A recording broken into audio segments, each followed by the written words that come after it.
Alright, I'm gonna have to film this video standing up because I keep getting too overexcited about politics and I'm jumping around and shaking and...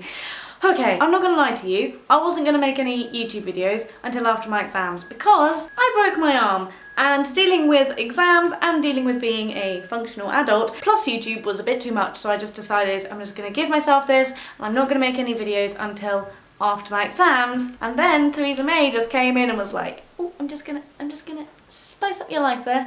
I mean, she's not my favourite Spice Girl. Yes, if you haven't heard, the UK Prime Minister Theresa May has announced that she's going to hold a snap general election on the June 8th, and in fact I believe it's just been voted through in Parliament, so it's all definitely happening. And oh my god, this is so fucking important. It's so important that I want to talk about it because this election is going to define how Brexit happens, how we deal with Brexit negotiations, what we try and get out of Brexit, and how Brexit goes will define our country politically, socially, economically, culturally, at least for the next century. So this election is possibly the most important election we'll see in our lifetime, which is a little bit scary. The youth voice wasn't heard with the EU referendum. 72% of 18 to 24-year-olds voted for Remain, and yet Brexit is just happening, regardless of the small majority, regardless of the fact that the Leave campaign has been categorically shown to have been lying. Brexit is happening and the Remainers are just being ignored, but this general election is our chance, quite genuinely, to be listened to. At the moment there is a Tory majority and it's not very big, and the reason that Theresa May has held this election is to get a bigger majority so that she can do whatever the fuck she likes. Now the Tories aren't really out there for the Remainers and for the youth, so if the youth turnout is actually good for once, which it really isn't very often, and that needs to change so badly, if the youth can actually come out and vote and go against that Tory majority, then we might see a Brexit that is closer to what the Remainers actually want. Because though it's the will of the people for Brexit to happen, the fact is that there are still, I think, isn't it something like 17 million people don't want Brexit to happen? This is our chance to be listened to, so oh my god, it's so important, and it's so important for the youth to engage. So I'm making this video partly to get that across, and also to tell you to register to vote. You don't have an excuse, because right now you have an internet connection. I know you have an internet connection because you're watching me. So literally just go up there, open another tab, pause me for a second if you want to, and register to vote. It literally is so easy. All you need is your name, your address, and your national insurance number. Obviously national insurance number you might not have, but it's perfectly easy to find. If you really genuinely can't do it right now, go set yourself a reminder right now to go do it. Or follow me on Twitter, actually, because I will not stop talking about this and I will not stop reminding you. So go register to vote. And the reason I'm telling you to do this right now and to get it done is because I have once missed a registering deadline. I just kept on going, oh yeah, I'll do it tomorrow, oh yeah, I'll do it tomorrow, oh yeah, oh wait, fuck, I've missed the deadline. Don't be that person, okay? It's such a stupid reason to not get involved with democracy. So go and register to vote right now. And the other thing, we really need to engage and talk about this election. For the US election, it was kind of incredible. There were YouTubers who were traditionally not political at all. Suddenly they were coming out and they were talking about who they were supporting, why they were supporting them. There were people talking about policies, there were people talking about the candidates. Like, there was so much discourse around it, and that was wonderful to see. And okay, Trump still won, but at least there were people like engaging and trying to get people engaged. Brexit? It wasn't so much the case. I'm not gonna lie, British YouTube kind of disappointed me on that one. If you are someone with a platform, whether that is Tumblr, Twitter, I mean, let's face it, you're on YouTube right now, you probably have some kind of social media. I am begging you, please, British YouTube, let's talk about this, because the more we talk about the politics, bring it to people's phones, bring it to people's computers, the more we are likely to engage the typically non-political people. And if you're sitting there thinking, oh, well, you know, I only have 100 subscribers, or I only have 50 followers, like, there's no point.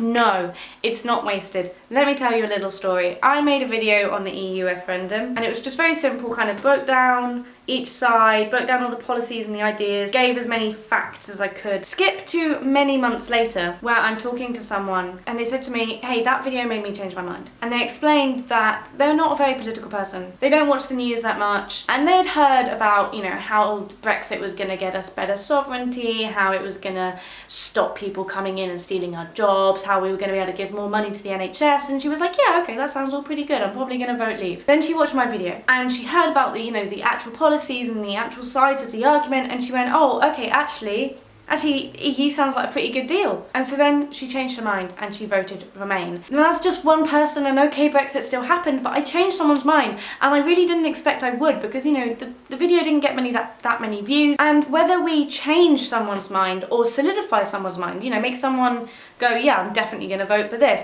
or whether we just encourage someone to vote, that is so important. And honestly, I don't care whether I change someone's mind against my views. If at the end of the day there's a big turnout and it turns out that, you know, Conservatives still have a huge majority, then fine. I can't question it. That's democracy. That's how democracy works. But we need to get that big turnout for that certainty.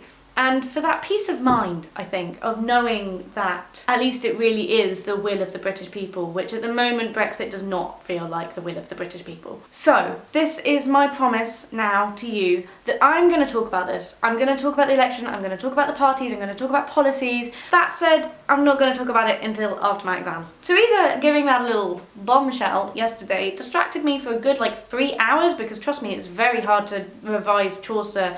You know, who gives a shit about some guy who died 700 years ago when your country's going to shit? And here's the thing, I'm not a politics expert, I'm not a politics student, and I'm not going to pretend to be. That's why I'm partly going to be using this platform to boost other people. Here's one I can already boost, Jazza John. I checked out his channel and he is doing cool stuff. He just breaks down politics, so go watch him, he's good. And as for me, I mean, I don't mean to blow my own trumpet, but I'm kind of intelligent. I'm studying English and I'm well on my way to be getting a first. And do you know what being good at English means? It means I'm good at reading shit and understanding shit and talking about that shit. So that's what I'm gonna do. I hereby promise any videos I make on this topic, I'm gonna research it, I'm gonna fact check myself, and if all of that isn't enough to persuade you, I'm a Ravenclaw. So in summary, this election is really, really important. It's particularly important for the youth.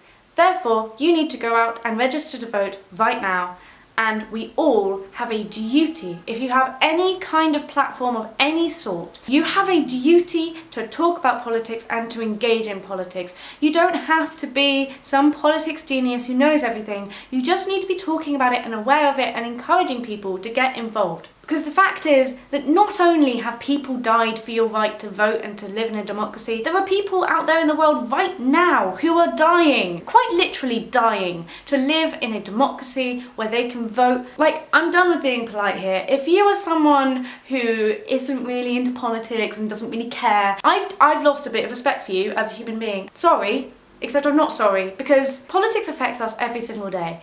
And so if you don't get involved, you have no right to complain. Please, please, please, please, please, please, please, please get out there and vote, especially if you are young. Youth turnout was not great at the last general election. It very rarely is. If Brexit and Trump has shown us anything, it's that not getting involved in politics is our greatest enemy. That said, the only thing worse than a non-voter is an uneducated voter. So, but that's what I'm saying. I don't think it is reasonable to expect everyone to go out there and do loads and loads of research into politics. So that's why I'm asking you, if you're someone who has the time or the ability to go and do the research and then convey it in layman's terms, then please, please do. Okay, I could easily ramble for another half an hour because I feel so goddamn strongly about this. Thanks for watching, and I'll see you probably the day after my last exam, which is the 15th of May. So could well be I'll be back on the 16th of May telling y'all to vote. Politics is important, kids. See you later.